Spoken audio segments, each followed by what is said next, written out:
I was going to put it off for maybe another night because there's so much to think about when it comes to this song. But I've had it on my mind a lot because I've seen people, it just started showing up in my YouTube, feed or whatever, different people reacting to this song. I think the very first reaction to this that I watched was Jamal's. Jamal, aka Jamel, or Jamal, whatever the name of his channel is. Anyway, he's got great reactions. I like watching his stuff.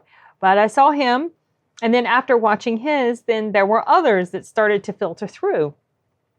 And it was very touching to watch some of the reactions because I think almost everyone that I saw, it drove people to tears. Grown men, it was very touching to them. You could tell. It's a very impactful song. I'm not going into this blind. I'm quite familiar with it. I have always liked it. I'm not a Johnny Cash fan. I've never been a fan, never really appreciated his other songs that I've heard. I never really thought he had a great singing voice. For me personally, there was never anything compelling about him that made me want to watch him perform or listen to his songs regularly. There's just some people I don't click with, and he was one of them. However, this song came along and it was quite impactful. And there's so much to say about it, but I'm going to just go ahead and jump right into it. And, part of me wants to stop and talk about it during, as it goes. I know there's copyright issues. I'm trying to make this fair use because I'm going to add some commentary and thoughts and everything. But sometimes companies, they don't want to agree with that, even though it's pretty clear it's fair use. But I don't know. We'll see how I feel as the song goes along. And maybe I'll let it go all the way through. I don't know. We'll see. So anyway, here we go. This is Johnny Cash's cover, Hurt. It was originally written by Trent Reznor of Nine Inch Nails. And I'll talk a little bit about that after. So if you haven't seen this yet or heard it, get ready.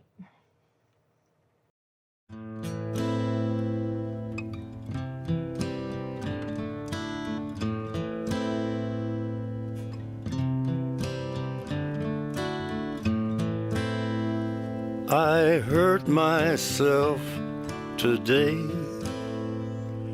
to see if I still feel.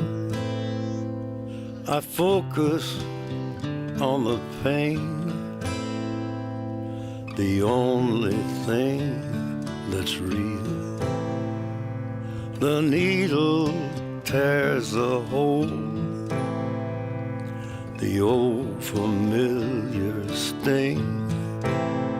Try to kill it all away, but I remember everything.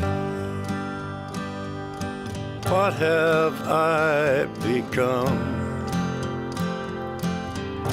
My sweetest friend. Everyone I know goes away in the end, and you could have it all.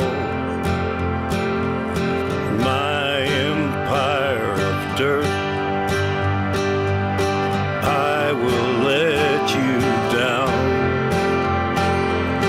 I will make you hurt.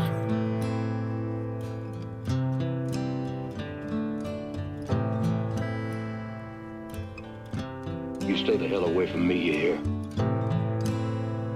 I wear this crown of thorns upon my liar's chair, full of broken thoughts I cannot repair. Beneath the stains of time, the feelings disappear. You are someone else. I am still right here. What have I become? My sweetest friend. Everyone I know goes away in the end. And you could have it all. My empire of dirt, I will let you down. I will make you hurt. If I could start again, a million miles away, I would keep myself. I would find a way.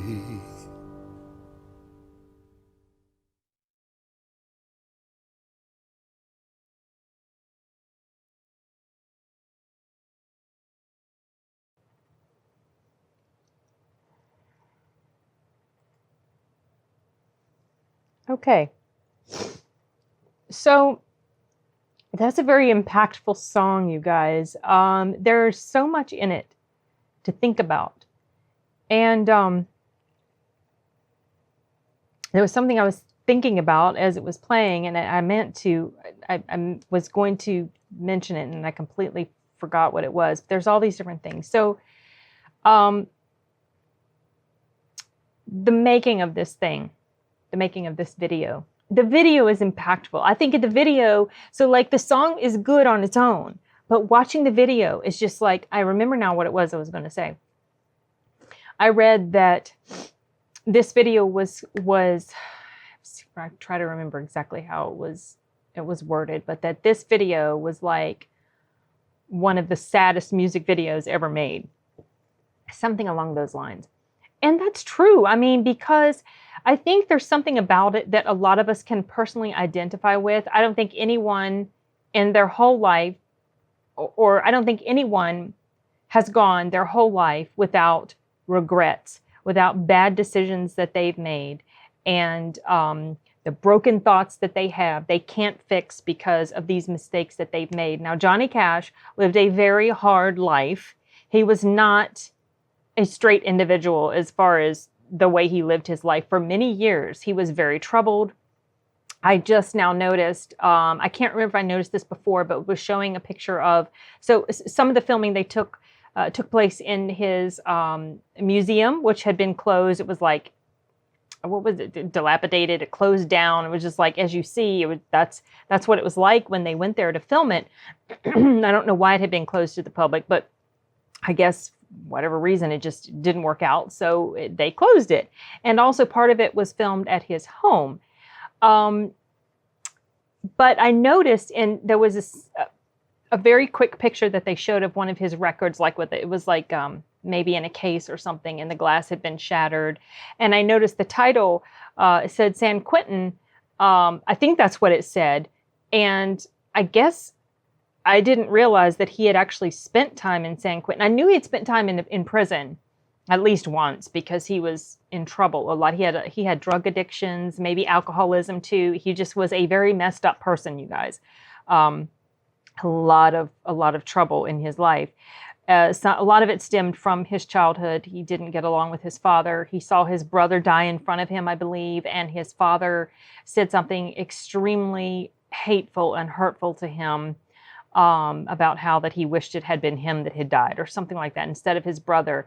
They made a movie about Johnny Cash's life called Walk the Line. Around the time, actually it came out around the time that he died, around the same time that this video came out. It's like, I think maybe it was planned, whatever, as far as like the video release and the movie release, not that it was planned that they would time it with his death. That's not what I meant. But it stars Joaquin Phoenix and Reese Witherspoon. And I have never seen it because I've never been interested to watch it. But I know that it looks like it's pretty well done. I've seen portions of it, not the whole thing. I can't remember if he was nominated for an Oscar for that. He might have been. I can't remember. Anyway, she plays his wife, June Carter. And the lady that it showed in the video here, the woman who was standing on the steps behind him, looking down at him lovingly, that was his real wife.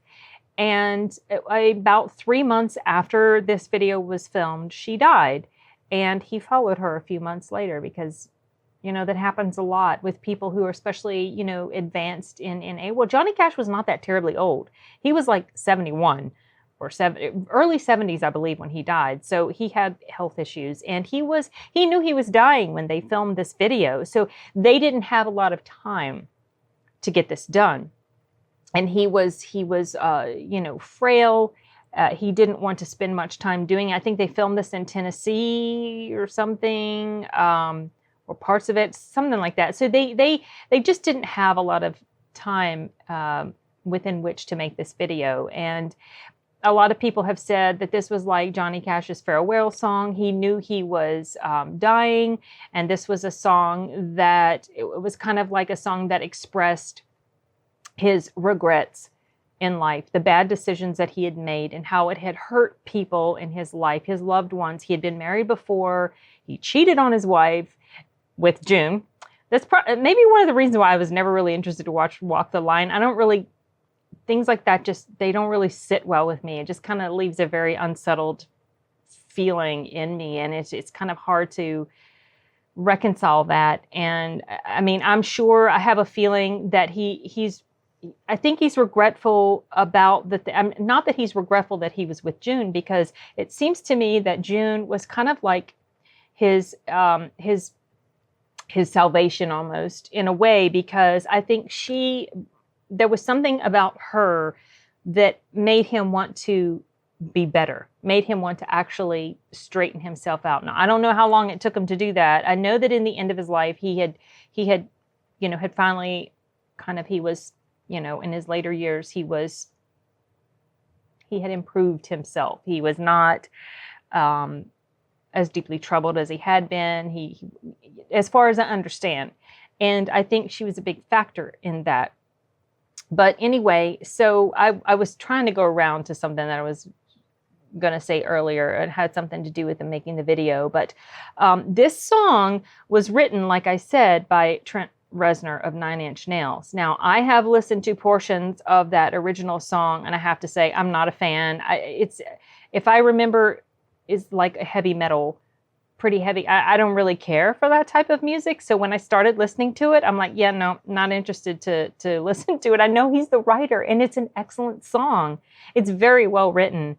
I just didn't like the package that he delivered it in. But there was something about the way Johnny Cash did it that made it just much more impactful, just really resonated with me and with a lot of people. In fact, I believe this is pretty commonly known that after Trent Reznor listened to or watched the video, one or the other, of Johnny Cash, his version of it, he's made some sort of comment about how it's not my song anymore. It's Johnny's. And I agree with that sentiment. I mean, Johnny Cash, he took this song and he delivered it to people in a way that I think is it has wide appeal. Like, you don't necessarily have to like his type of music or his brand of music to really appreciate this song.